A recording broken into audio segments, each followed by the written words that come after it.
നമ്മൾ ഫീഡ് കൊടുക്കുക കേട്ടോ. മഴ മൂടലൊക്കെയാണ്. ഇതാ ഏകദേശം 5:30 അടയായി.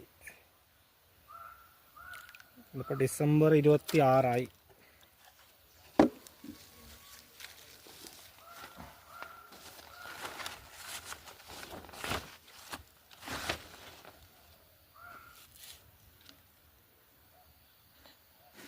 ഇന്ന് നല്ല മഴ വരാനുള്ള സാധ്യത ഉണ്ട്. അപ്പം നല്ല പ്ലാസ്റ്റിക് ഇട്ട് മൂടിയില്ലെങ്കിൽ കൂട്ടിലേക്കൊക്കെ വെള്ളം ഇറങ്ങും. അപ്പോൾ നല്ല കെട്ടിയൊക്കെ വെച്ചാൽ